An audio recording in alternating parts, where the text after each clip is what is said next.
Assalamualaikum warahmatullahi wabarakatuh. Izin memperkenalkan diri, nama saya Lucky Juliana. Saya dari S1 Keperawatan Wijaya Husada Bogor. Di sini saya akan menerapkan atau menjelaskan mengenai perasaan dan emosi. Langsung saja.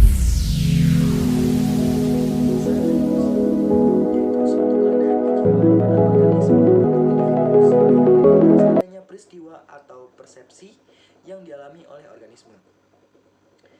Kaplan berpendapat, emosi merupakan reaksi yang kompleks yang mengandung aktivitas dengan derajat yang tinggi dan adanya perubahan dalam kejasmanian serta berkaitan dengan perasaan yang kuat. Karena itu, emosi lebih intens daripada perasaan. Emosi yang pada umumnya berlangsung pada waktu yang relatif singkat, sehingga emosi berbeda dengan mood. Saya akan menjelaskan mengenai mood atau suasana hati dan temperamen. Mood. Suasana hati pada umumnya berlangsung dalam waktu yang relatif lama daripada emosi. Tetapi, intensnya kurang apabila dibandingkan dengan emosi. Sedangkan temperamen, yaitu suasana hati pada umumnya berlangsung dalam waktu yang relatif lama daripada emosi. Tetapi, intensnya kurang apabila dibandingkan dengan emosi. Selanjutnya saya akan menjelaskan mengenai perasaan. Perasaan, yaitu keadaan dari masing-masing individu terhadap keadaan tersebut. Tidak sama satu dengan yang lain. Karena itu, dalam perasaan ada beberapa sifat tertentu yang ada padanya. Yaitu, yang pertama, pada umumnya perasaan berkaitan dengan persepsi dan merupakan reaksi terhadap stimulus yang mengenainya. Yang kedua, perasaan bersifat subjektif. Lebih dari subjektif apabila dibandingkan dengan peristiwa-peristiwa psikis yang lain. Yang ketiga, ada perasaan dialami oleh individu sebagai perasaan senang atau tidak senang sekalipun. Tingkatannya dapat berbeda-beda.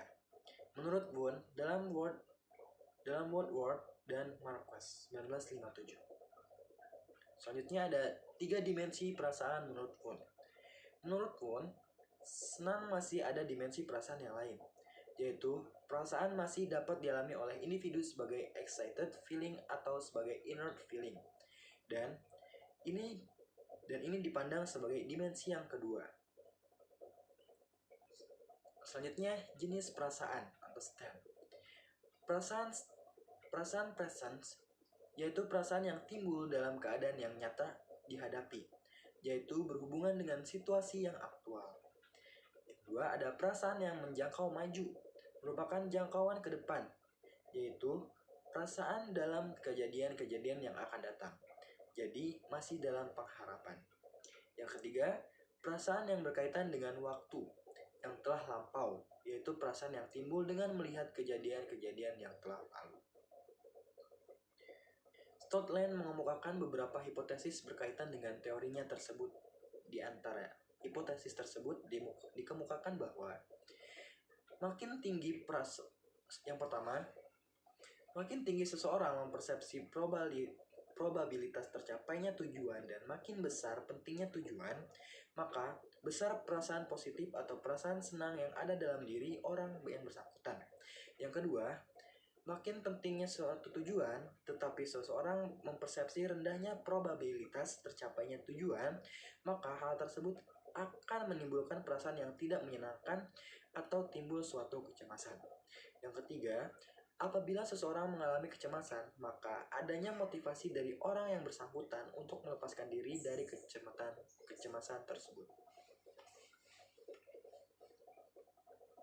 Di samping itu, Max Keller mengajukan pendapat ada 4 macam tingkatan dalam perasaan, yaitu yang pertama, perasaan tingkat sensoris, yaitu perasaan yang didasarkan atas dasar kesadaran yang berhubungan dengan stimulus pada kejasmanian, misal rasa sakit, panas, dan dingin.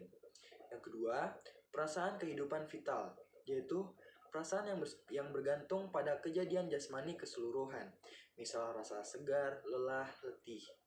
Yang ketiga, perasaan psikis atau kejiwaan, yaitu perasaan senang, susah, takut, dan lain-lain. Dan yang terakhir, perasaan kepribadian, yaitu perasaan yang berhubungan dengan keseluruhan abadi, misal perasaan harga diri, perasaan putus asa, dan perasaan puas.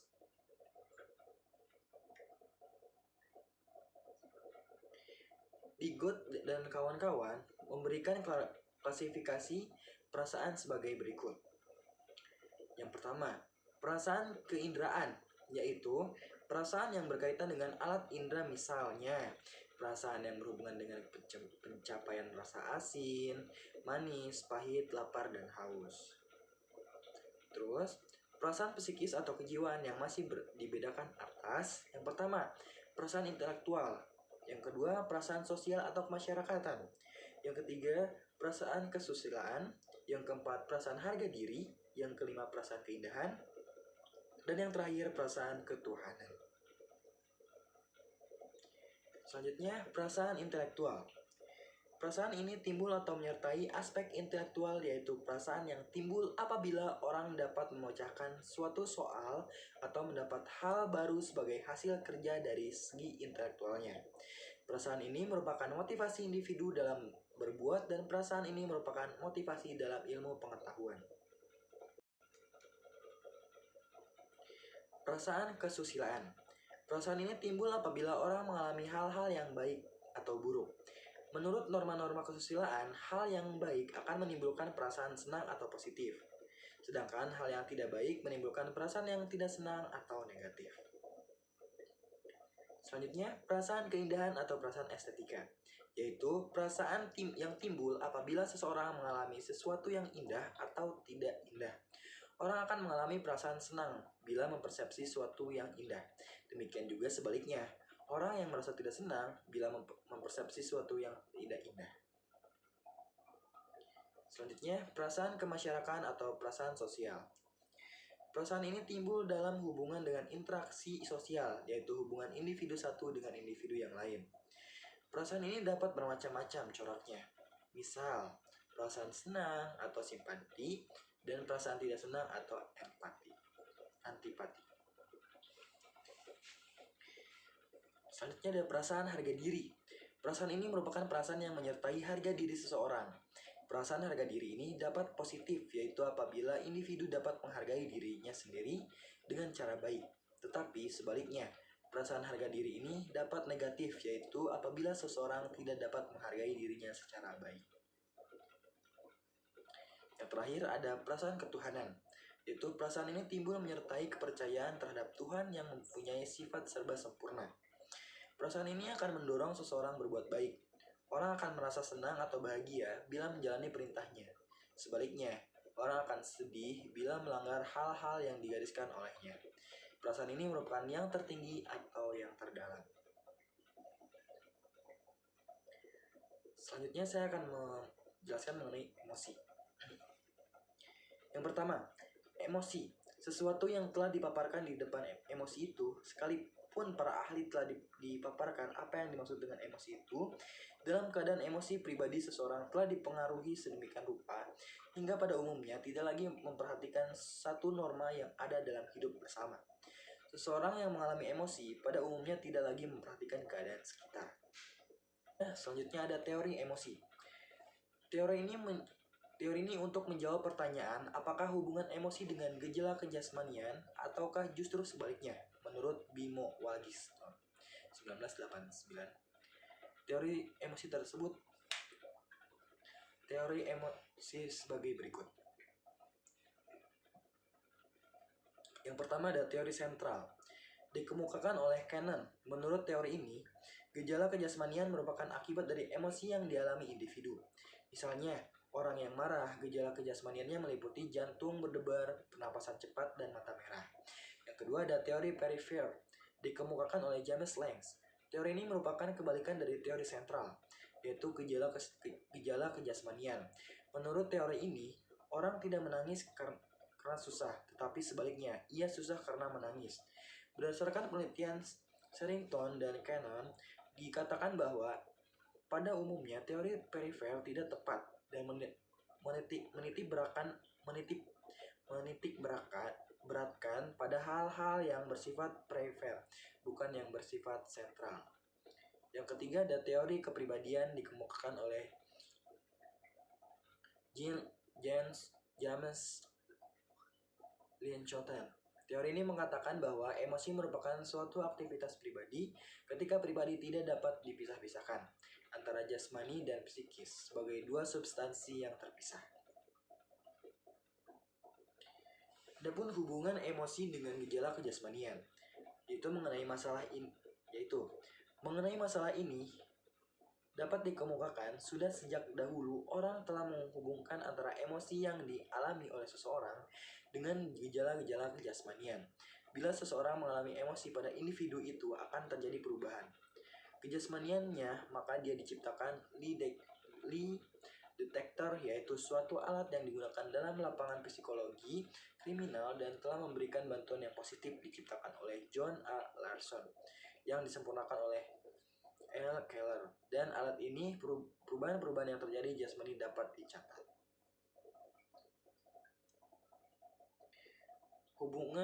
Teori hubungan antar emosi. Robert Plutchik mengajukan teori mengenai deskripsi emosi yang berkaitan dengan emosi primer dan hubungannya satu dengan yang lain. Menurutnya, emosi itu berbeda dalam 3 dimensi, yaitu intensitas, kesamaan, dan polaritas dan pertentangan. Ketiga dimensi tersebut merupakan dimensi yang digunakan untuk mengadakan hubungan emosi yang satu dengan yang lain. Teori emosi yang berkaitan dengan motivasi. Menurut Lever, garis pemisah antara emosi dan motivasi sangat tipis. Misal, takut fear, ini adalah emosi tetapi juga mendorong pendorong perilaku karena bila orang takut maka akan terdorong berperilaku ke arah tujuan tertentu. Dan berperilaku yang goal direction diwarnai oleh emosi. Menurut Tompkins, emosi itu menimbulkan energi untuk motivasi. Motif atau dorongan hanya memberikan informasi mengenai sementara kebutuhan. Selain itu, ia juga berpendapat bahwa ada 9 intense emotions didasari oleh tipe gerak dan ekspresi yang tampak pada seseorang. Faktor yang mempengaruhi afek dan emos. Beberapa ahli psikologi menyebutkan adanya beberapa faktor yang mempengaruhi perkembangan kematangan emosi seseorang atau attitude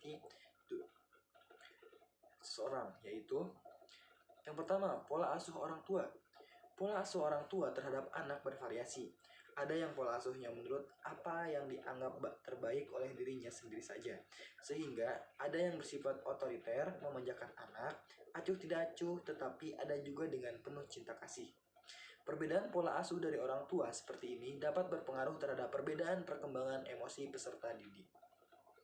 Yang kedua, ada pola asuh orang tua. Pola asuh orang tua terhadap anak bervariasi. Ada yang pola asuhnya menurut apa yang dianggap terbaik oleh dirinya sendiri saja, sehingga ada yang bersifat otoriter, memanjakan anak, acuh tidak acuh, tetapi ada juga dengan penuh cinta kasih. Perbedaan pola asuh dari orang tua seperti ini dapat berpengaruh terhadap perbedaan perkembangan emosi peserta didik. Yang ketiga, ada pengalaman traumatik, yaitu kejadian-kejadian traumatik pada masa lalu dapat mempengaruhi perkembangan emosi seseorang. Dampaknya jejak rasa takut dan sikap terlalu waspada yang ditimbulkan dapat berlangsung seumur hidup. Kejadian-kejadian traumatis tersebut dapat bersumber dari lingkungan keluarga ataupun lingkungan di luar keluarga. Yang keempat, temperamen. Temperamen dapat didefinisikan sebagai suasana hati yang mencirikan kehidupan emosional kita hingga tahap tertentu masing-masing individu memiliki kisaran emosi sendiri-sendiri. Temperamen merupakan bawaan sejak lahir dan merupakan bagian dari genetik yang mempunyai kekuatan hebat dalam tentang kehidupan manusia. Selanjutnya ada jenis kelamin. Perbedaan jenis kelamin memiliki pengaruh yang berkaitan dengan adanya perbedaan hormonal antara laki-laki dan perempuan. Peran jenis maupun tuntutan sosial yang berpengaruh pula terhadap adanya perbedaan karakteristik emosi di antaranya keduanya. Yang keenam, ada usia. Perkembangan kematangan emosi yang dimiliki seseorang sejalan dengan pertambahan usianya. Hal ini dikarenakan kematangan emosi dipengaruhi oleh tingkat pertumbuhan dan kematangan fisiologis seseorang. Ketika usia semakin tua, kadar hormonal dalam tubuh turut berkurang, sehingga mengakibatkan penurunan terhadap kondisi emosi. Namun demikian, dalam hal ini tidak menutup kemungkinan seseorang yang sudah tua, kondisi emosinya masih seperti orang muda yang cenderung meledak-ledak. Hal tersebut dapat diakibatkan karena adanya kelainan-kelainan di dalam tubuhnya. khususnya kelainan anggota fisik. Kelainan tersebut dapat terjadi akibat dari pengaruh makanan yang banyak merangsang terbentuknya kadar hormonal. Yang ketujuh, perubahan jasmani. Perubahan jasmani ditujukan dengan adanya pertumbuhan yang sangat cepat dari anggota tubuh. Pada taraf permulaan, pertumbuhan ini hanya terbatas pada bagian-bagian tertentu saja, yang mengakibatkan postur tubuh menjadi tidak seimbang. Ketidakseimbangan tubuh ini sering mempunyai akibat yang tidak terduga pada perkembangan emosi peserta didik. Yang kedelapan, ada perubahan interaksi dengan teman sebaya. Peserta didik seringkali membangun interaksi sesama teman sebayanya secara khas dengan cara berkumpul untuk melakukan aktivitas bersama dengan membentuk semacam geng. Interaksi antara anggotanya dalam suatu kelompok yang biasanya sangat intens serta memiliki kohesivitas dan solidaritas yang sangat tinggi. Faktor yang sering menimbulkan masalah emosi pada masa ini adalah hubungan cinta dan teman lawan jenis. Gejala ini sebenarnya sehat bagi peserta didik, tetapi tidak jarang menimbulkan konflik atau gangguan emosi pada mereka jika tidak diikuti dengan bimbingan dari orang tua atau orang yang lebih dewasa. Selanjutnya ada perubahan pandangan luar. Ada sejumlah perubahan pandangan dunia luar yang dapat menyebabkan konflik-konflik emosional dalam diri peserta didik, yaitu yang pertama sikap dunia luar terhadap peserta didik serta konsisten. Yang kedua ada dunia luar atau masyarakat masih menerapkan nilai-nilai yang berbeda untuk peserta didik laki-laki dan perempuan. Yang ketiga, seringkali kekosongan peserta didik dimanfaatkan oleh pihak luar yang tidak bertanggung jawab. Selanjutnya ada jenis-jenis gangguan atau efek dan emosi. Yang pertama, gangguan dari depresi atau melankolis. Ciri-cirinya, misalnya sedih, susah, murung, rasa tidak terduga, gagal, kehilangan, tidak ada harapan, putus asa, dan penyesalan yang patologis. Ciri-ciri somatik, misalnya anoreksia, konstipasi, kulit lembab atau dingin, TD dan pos turun, adanya depresi dengan penarikan diri, dan agitasi atau kegelisahan. Yang kedua ada kecemasan atau anxiety.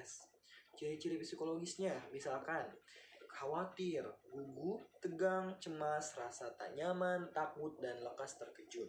Di faktor kecemasan dapat berupa kecemasan yang mengambang atau free floating anxiety, tidak ada hubungannya dengan pikiran. Yang kedua ada agitasi, kecemasan yang disertai dengan kegelisahan motorik yang hebat. Terus ada panik, serangan kecemasan yang hebat dengan kegelisahan, kebingungan, dan hiperaktivitas yang tidak terorganisasi, emosi, dan lain-lainnya. Cara mengatasi gangguan afek dan emosi. Yang pertama, pendekatan biomedis. Pendekatan ini berusaha untuk menerangkan gangguan emosi dan tingkah laku dari sudut pandang kedokteran. Ketidaknormalan neurologis dan cedera neurologis sebagai penyebab gangguan ini. Strategi penanganan yang ditekankan dalam pendekatan ini yaitu penggunaan obat dan penanganan medis lainnya. Selanjutnya ada pendekatan psikodinamik. Pendekatan ini menitik beratkan pada kehidupan psikologi seseorang, berusaha memahami dan memecahkan kesulitan-kesulitan yang difokuskan pada penyebab-penyebab hambatan. Pendekatan ini juga terapi untuk merubah sikap negatif ke arah yang positif. Hal ini dilakukan oleh psikiater, psikologi, konselor, dan sejenisnya. Selanjutnya ada pendekatan perilaku, yaitu pendekatan ini berusaha untuk mengubah perilaku yang merupakan problematika secara sosial dan personal bagi seseorang. Tujuan adalah menghilangkan perilaku negatif dan menggantinya dengan perilaku yang lebih layak secara sosial. Selanjutnya ada pendekatan pendidikan. Jarang ditemukan seorang dengan gangguan emosional dan tingkah laku mendapat prestasi baik secara akademis. Mereka biasanya tidak mampu berkonsentrasi dan mengatur pembelajaran diri mereka. Sebaliknya, penanganan pembelajaran yang dapat membantu siswa berhasil secara akademis mungkin berdampak pada kehidupan emosi dan sikapnya. Suasana kelas yang baik dapat benar-benar menjadi lingkungan terapis. Yang terakhir ada pendekatan ekologi. Pendekatan ekologi menekankan perlunya pemahaman seseorang ke dalam konteks kehidupan mereka secara total.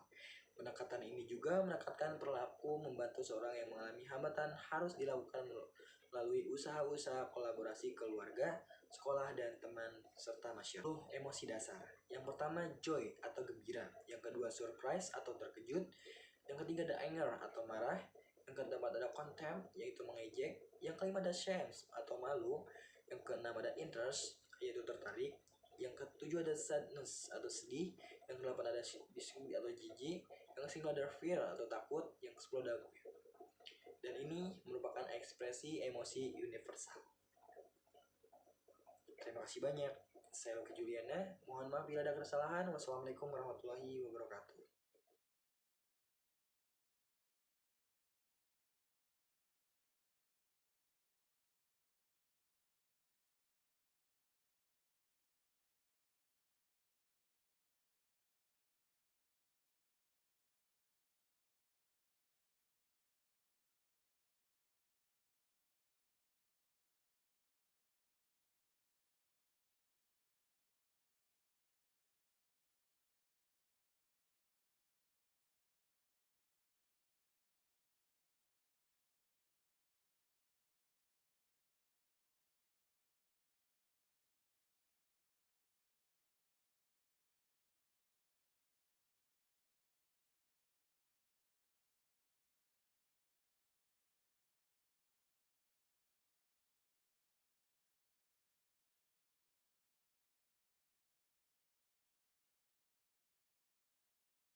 Ada 4 komponen dalam emosi.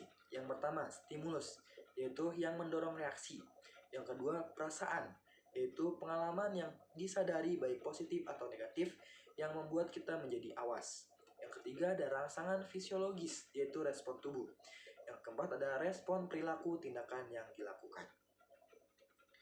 Selanjutnya ada komponen emosi, menurut Atkinson dan kawan-kawan, yaitu respon atau reaksi tubuh internal, terutama yang melibatkan sistem motorik. Misalnya, bila marah, suara menjadi tinggi dan gemetar. Keyakinan atau penilaian kognitif bahwa telah terjadi keadaan positif atau negatif. Misalnya, saya gembira sekali dapat diterima di Fakultas Keperawatan. Yang kedua ada ekspresi wajah. Misalnya, apabila Anda merasa benci pada seseorang, mungkin akan mengkerutkan dahi atau kelopak mata dan menutup. Sedikit reaksi terhadap emosi. Misalnya, gembira hingga meneteskan air mata. Adapun fungsi dari emosi. Yang pertama, fungsi adaptif. Yang kedua, komunikasi. Yang ketiga, hubungan sosial. Yang keempat, perkembangan moral dan sosial. Yang kelima, ada sumber kesenangan dan sakit.